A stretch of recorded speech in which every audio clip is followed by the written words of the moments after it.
How in the world could an annoying alarm clock change your life? Let me show you. You know this feeling. You just woke up and the next thing you see is your phone in your hands. You check your new emails from work, read the news, find out that World War III is around the corner, and scroll through the lives of people you don't even know. After 30 minutes of mindlessly staring at your phone, you finally get your ass up to start your day. You brush your teeth, wash your face, and look in the mirror. But suddenly a notification is telling you that there's something more important right now. Just like that, you get sucked back into the rabbit hole of social media where you spend the majority of your morning, unconsciously staring at your screen in search of that next dopamine hit. You feel drained, unmotivated, and hate yourself for wasting the last 2 hours. You spend another 8 unproductive hours in front of your computer screen until you fall back into your bed. You're tired and you feel like a piece of shit, but still your hand finds its way to your phone where you get lost in the world of algorithms until your body finally shuts off. So about 2 weeks ago, my phone got stolen by a pickpocket here in Cape Town. Sucks, right? Yes and no. As the delivery times for a new phone were more than 3 days, I was forced to spend a couple of days without a phone. Through this experience, I realized once again how these small computers became such a crucial part of our everyday lives and how strongly we depend on our phones in everything we do. But after a few days of getting used to it, I have to say that besides my missing alarm clock in the morning and my lacking navigation skills, I actually enjoyed having no phone. I started to feel more and more present and less stressed than usual because I wasn't always reachable and didn't overload my brain with so much information. So after enjoying my accidental 4-day phone detox, my new phone arrived in the mail. And guess what?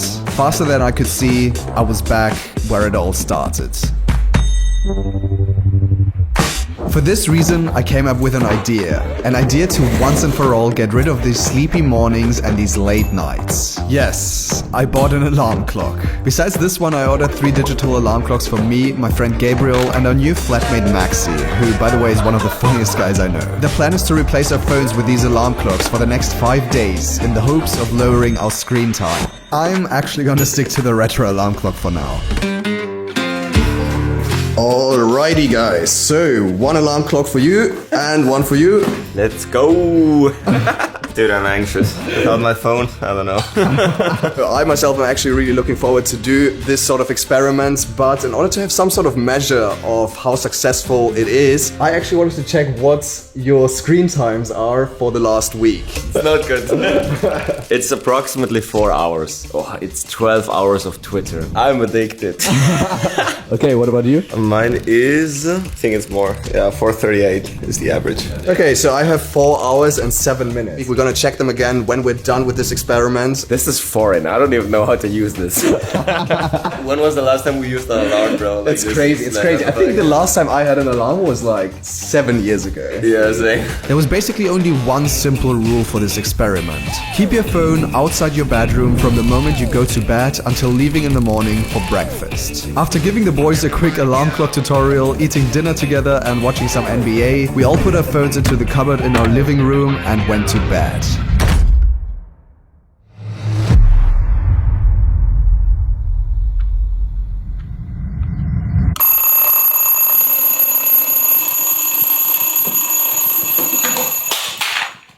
Oh, fuck. That sound is not gonna work for me. The alarm is so stressful. I tried reaching for my phone, nothing is there. It feels very weird. But yeah, that means there's just one thing to do. Stick to the morning routine. Let's go. So I guess we all can agree that each morning there are specific things which just need to be done in order to get started with our day.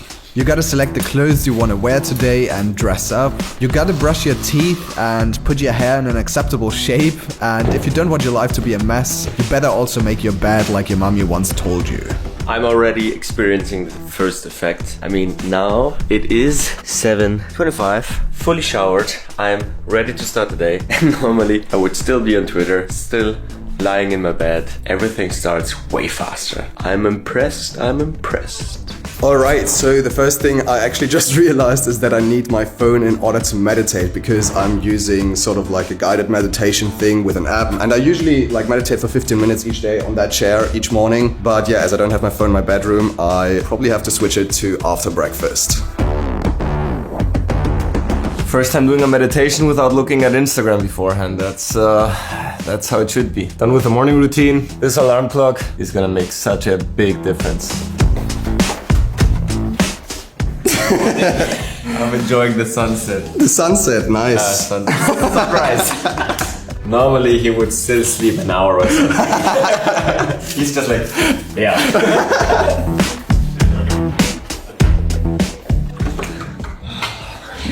Alrighty guys, how was the first morning? Now everything is a little bit slower, you know? My brain isn't used to it yet. I experience everything differently, and it sounds like I'm on drugs, but yeah, it's kind of weird. Yeah, it's like the first time doing the routine properly, you know? Except for the camera in between. But like usually it's like one thing, cold shower, then phone, then brushing your teeth, then phone, then meditation, then phone. And this time it's just one after the other. Super efficient, it was awesome.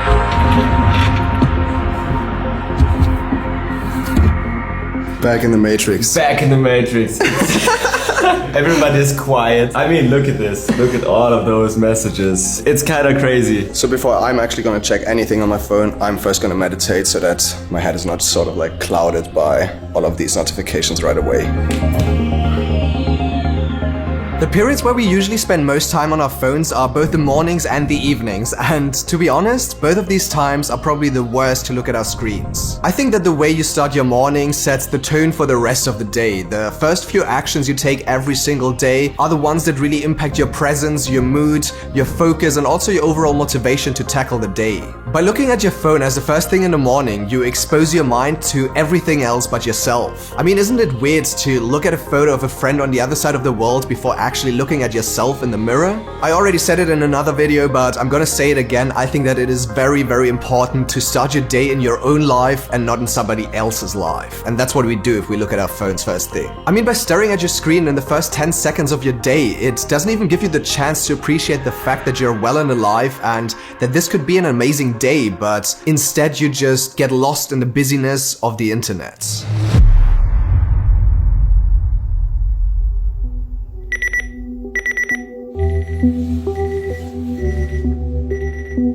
I guess this is another morning. Good morning, day 2. So I gotta say that the new alarm clock is so much better. The sound of it is okay, it's still not great, but it's definitely better than the other piece of shit. Today I was feeling a real urge to grab my phone. I had this feeling, okay, where's my phone? Where's my phone? I wanna touch it. But, well, there is no phone today.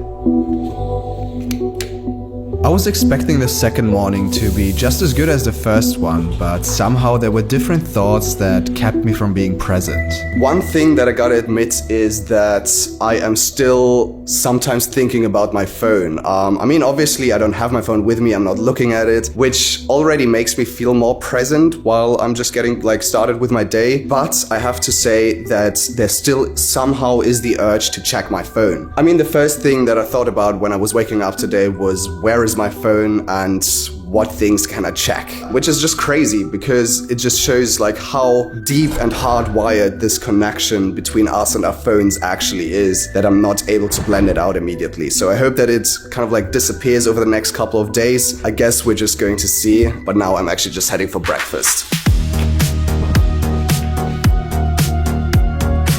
One cool thing that happened was that all three of us actually prepared our breakfast at the same time. Usually we all used to eat our breakfast at different times depending on how long we were stuck on our phones, but as we now all strictly stick to our morning routine, we were able to have breakfast together while chatting with each other. I had a strong urge to grab my phone when waking up. Same, man. Yeah. Yesterday it was okay, you know, but today it was like, I was waking up, clicking the alarm clock, my hand was searching the phone, and I was like, what the fuck is happening? Yo, that's crazy because I actually just talked about the same thing. Ah, really? Because yesterday it didn't happen for me as well, but today it was like the first thing I was thinking about is just like, where's my phone? What can I check right now? Yeah. It's a weird feeling because it's automated, you can't do anything. You're just slapping your hand. Yeah, you're just like, no.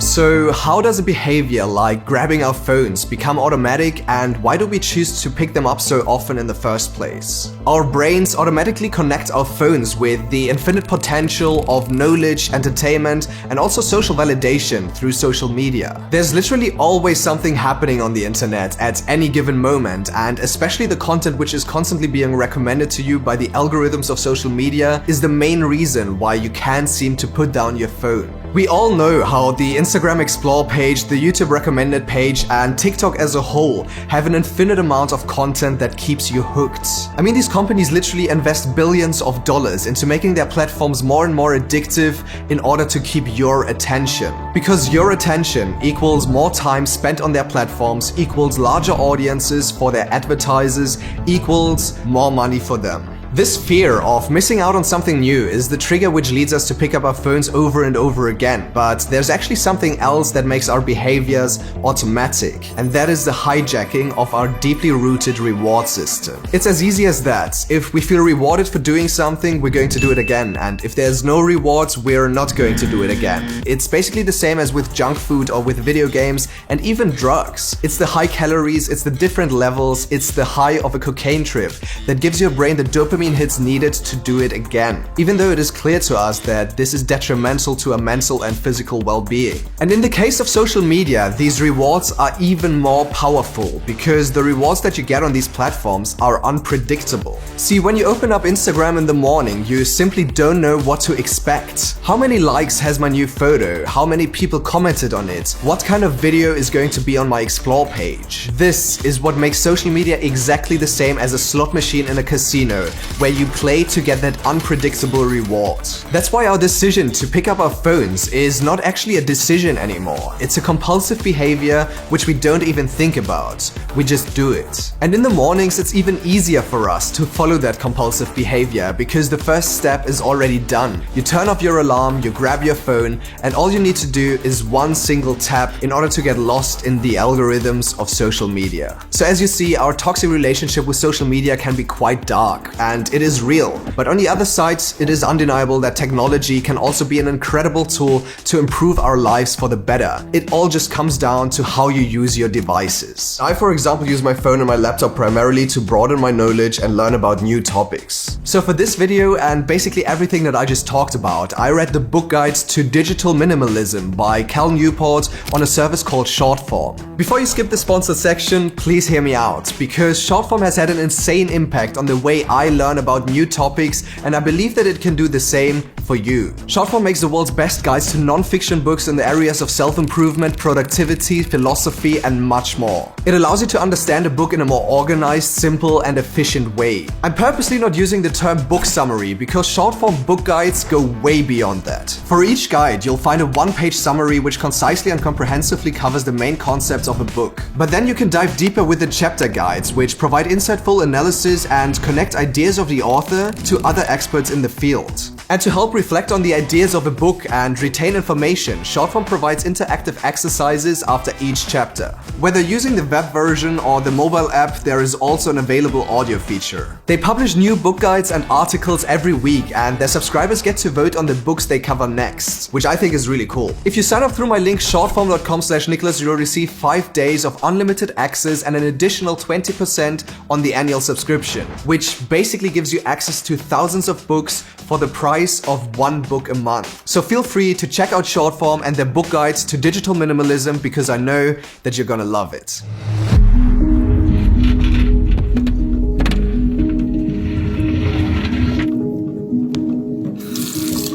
Compared to the mornings, the evenings had a very different feeling to them. Keeping my phone outside the room I sleep in allowed me to take the time to properly wind down and work through my thoughts before going to sleep. So let's put some light here. How do the evenings feel? I think that there is actually a significant difference between the mornings and the evenings, because in the mornings I feel like checking what's happening right now. I kind of have this sort of like fear of missing out. I want to see what's new. While in the evenings, it's more sort of this boredom because there's just nothing happening and I'm just waiting to get tired, you know? Over the last like 2 days, I realized this sort of like boredom is something that can be super, super nice and something something that is very, very valuable, because we need this sort of time for our brains to actually process what happened throughout the day and to just basically take the time to reflect on our lives. Yesterday, I had some really insightful thoughts that I normally don't have when I'm laying here in bed, because usually I'm just kind of like glued to my phone all the time, and then at some point I just get super tired. I put my phone away and I fall asleep. But now when I'm just laying in bed and I don't have anything distracting me, it feels like I have some sort of me time.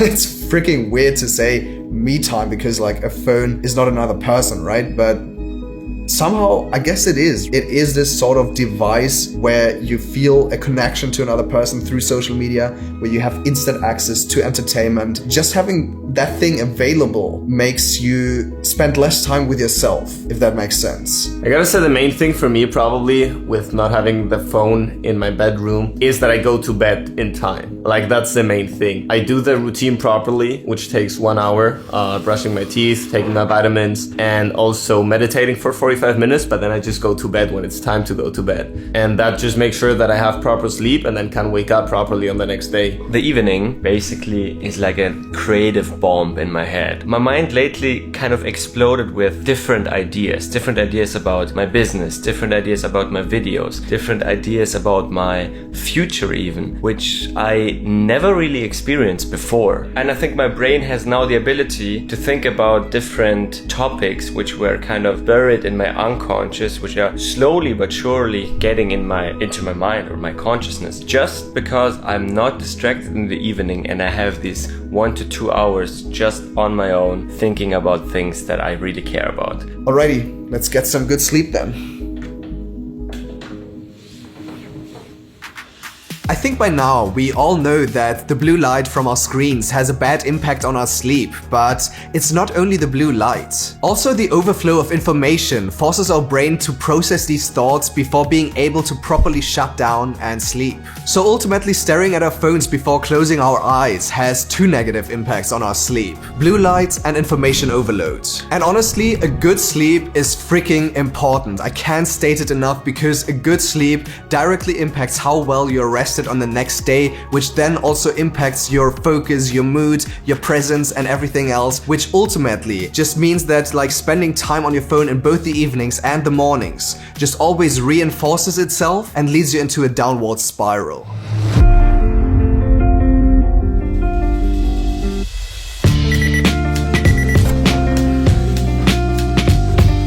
From day 4 on, we became more and more used to wake up without our phones. I slowly forgot about my fear of missing out on what's happening in the world, and Maxi set a new record for his morning routine. Ready to go, and I just set a new record, guys. It's only 7:13. As you can see, he was very proud of it. Normally I would listen to music while doing everything in the morning, so I gotta imagine it, you know? While Gabriel was on the verge of being enlightened, Maxi had the morning of his lifetime. This is the first time I'm really enjoying sunrise here, without phone, just with my morning coffee.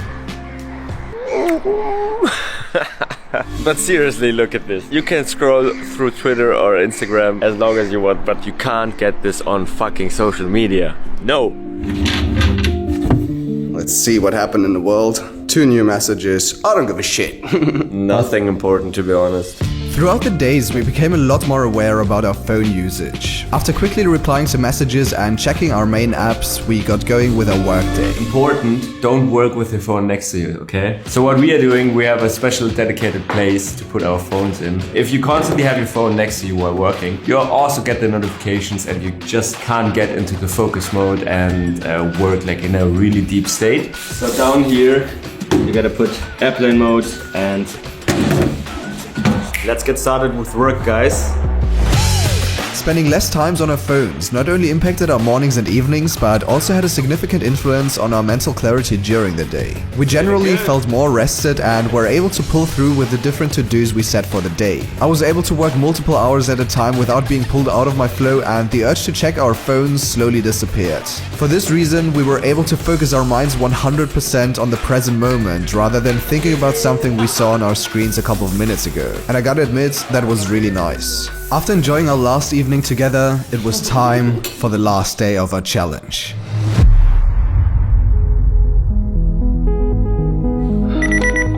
Good morning, it's day 5.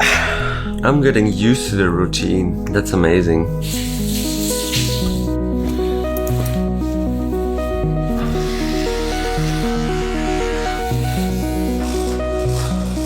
I would say that last evening definitely was the peak of this whole experience, because last night I was just laying here outside on the balcony. I was staring into the night sky and I was deeply reflecting about my life. What things are going wrong? What things are going right? Is this really the way I want to live? And the realizations that I had during this time were insane. I just saw things that I didn't see before, and I decided to commit to big changes which are going to happen over the next couple of months. Can't tell you too much about it, but I think it's just funny because I've been doing experiments like this for a long time. I've been doing a social media detox for 30 days. I've been doing a dopamine detox for 7 days. And it was always by the end of these experiments where I had the deepest insights and where I decided to fundamentally change something about my life. I would say that those experiments where I just stay off my phone for a longer time really led me to the most critical junctures in my life. By the end of my dopamine detox, that was actually the moment where I decided that I want to move abroad, that I want to move here to Cape Town. And honestly, this has been the best decision I ever made. And I mean, if we compare this experiment to the other ones, it's funny because the other ones were actually quite intense and very strict. But this one,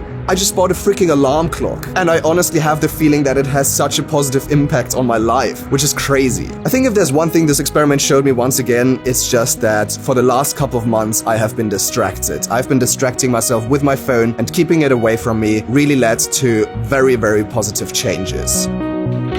After replacing our phones with an alarm clock for 5 days, it was time to see whether or not it had an impact on our screen time. Alrighty guys, the moment of truth has come. What is your screen time? Let's check. It's way better. 1.5 hours. 1.5 hours average screen time. Holy shit. Let's go!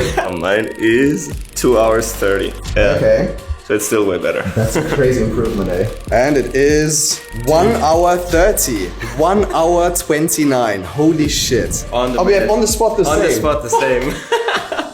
It is honestly crazy. All of us had a screen time of more than 4 hours before doing this experiment, which just shows how much time you actually spent in the mornings and in the evenings. Are you guys going to keep the alarm clock? Yes, for sure. Honestly, I think we have actually less screen time, not because we spend all the time in the evening, but because of the better sleep. The day is way better because the routine starts good, the day starts good, and then the day is just overall better. So I think that's the main reason, so definitely keeping it up, for sure. I'm gonna keep doing it. I mean, it's such a small change, but it made such a big impact, so I'm gonna keep doing it, guys.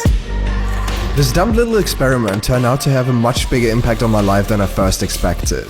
I realized how important it is to start and end your days in presence, and what a big impact it has on your overall well-being and your mental clarity. I think it's a step in the right direction that we nowadays have different features to help us reduce our screen time. The option to turn off notifications, the different focus modes and do not disturb function, and the ability to set time limits for specific apps. And all of these features are great, but with a few clicks you can regain access to everything again, which is simply not enough to break an unhealthy relationship with our phones. I believe that physical distance to these devices is the only solution to actually take back control over our lives and focus on the things that are important to us. Only if our phones are not in arm's reach, the friction is high enough to value our lives over the short-term dopamine hits of these devices. And for this reason, I urge all of you out there to buy an alarm clock right now, because trust me, you won't regret it. Alrighty, I think that once again this was a really cool experiment. Let me know in the comments how you liked it, and if you want to see something else like this, make sure to subscribe and turn on notifications, and also make sure to check out the channels of those two guys. He's creating videos about Bitcoin and he's creating videos about self-development as well. You will find links to their channels in the description, and then I'm going to see you guys in the next one. Peace out. Bye bye.